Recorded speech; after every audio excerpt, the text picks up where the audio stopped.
Operations Manager Paul Donnelly, also giving us a go for launch. And finally, the launch director, Walter Caprian, says we are go for launch. We've passed the 5-minute mark now, and swing arm number 9. This is the access arm to the spacecraft, is coming back to the full retract position. It moves back alongside the mobile launch tower, and it will remain there now through the final portion of the countdown and the launch. At the T-minus 60-second mark, 20 nozzles will start flame deflector deluge of 13,000 gallons per minute of water pouring down on that flame deflector. So a great deal of what is seen at launch time, which looks like smoke, is actually steam as this water is burned off. This water to cool the pad area and to cool the equipment alongside of the launch tower, as the water also pours across the swing arms and the launch tower. We're approaching the 4-minute mark in the countdown now. T-minus 4 minutes 5 seconds and continuing to count. At the 4-minute mark, we'll stand by for a final go from Norm Carlson, the launch vehicle test conductor. He's given a go. The launch operations manager now switching over to the Astrocom circuit. This is the circuit that the astronauts, the launch operations manager, and the spacecraft communicator will remain on. They have this private circuit to keep extraneous talk off of their circuit. They are checking in. They are checking in now on the Astrocom circuit, indicating that they are go. Spacecraft has indicated they are ready. Instrument unit ready light has come on. S1C at the first stage. Preparations are now complete as we approach the 3-minute mark.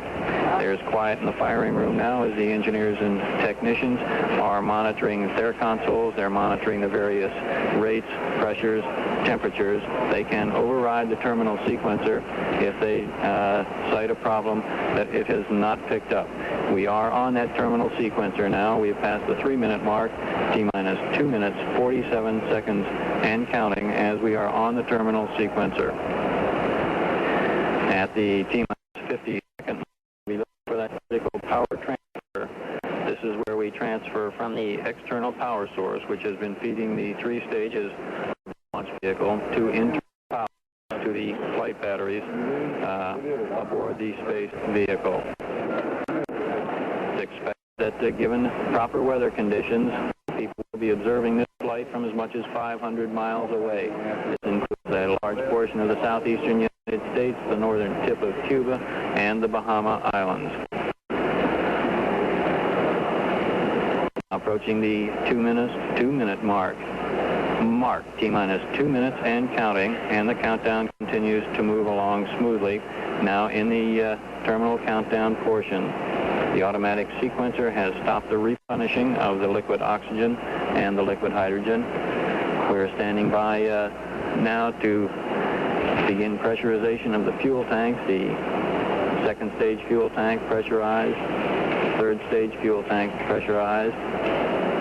The countdown continuing to move along smoothly. T-minus 90 seconds. T-minus 90 seconds. Countdown continuing smoothly. S4B propellants pressurized. The indication now using the workaround showing the S4B propellants have been pressurized. Now looking at the liquid hydrogen tanks as they become pressurized. LH2 aboard the 2nd stage pressurized. All propellants now aboard the 2nd stage pressurized as we approach the 1-minute mark in the countdown. Mark T-minus 1 minute and counting now in the final minute of the countdown. At T-minus 45 seconds, Gene Cernan will make the final guidance alignment. This is the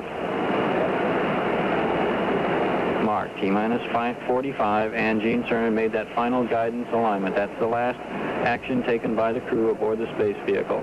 Now approaching the half-minute mark. T-minus 33, T-minus 30 seconds, and continuing on now. Continuing on at the T-minus 26-second mark, T-minus 25. We'll get a final guidance release at the T-minus 17-second mark. T-minus 17, final guidance release. We'll expect engine ignition at 8.9 seconds. 10, 9, 8, 7. Ignition sequence started. All engines are started. We have ignition. 2, 1, 0. We have a liftoff. We have a liftoff, and it's lighting up the area. It's just like daylight here at Kennedy Space Center as the Saturn V is moving off the pad. It has now cleared the tower. Tower yaw's complete. We're in the roll, Bob. Roger, Gino, looking great. Thrust good on all 5 engines.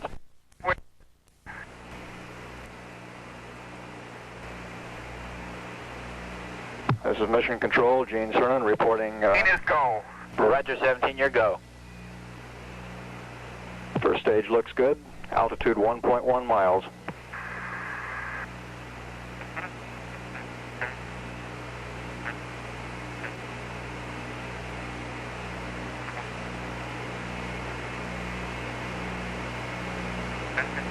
Booster says we look good. We're now at 2.5 miles. Mark, mode 1, Bravo. Roger, 1 Bravo. We're going 1 minute. Roger, Gene, you're looking great. Right on the line. Everybody on range. Launch vehicle 4.2 miles high.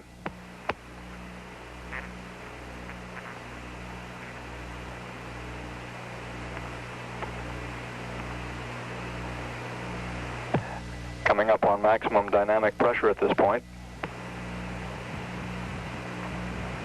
4 miles downrange, 8 miles high, and the velocity approaching 3,000 feet per second. Looking great.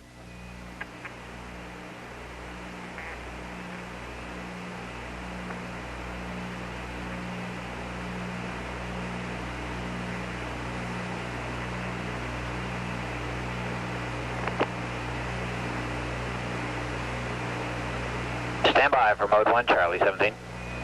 Mark, mode 1, Charlie.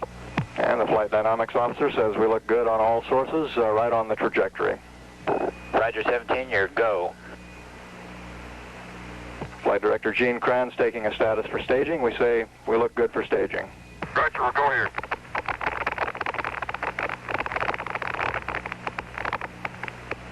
Inboard cutoff. Roger, inboard. Inboard engine shutting down on time as planned.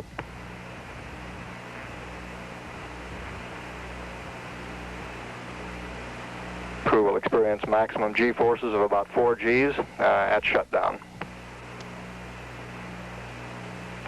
Coming up on first stage shutdown. And we've had shutdown on time on the first stage. 5. Roger, they're looking here, looking good. Sure felt like it.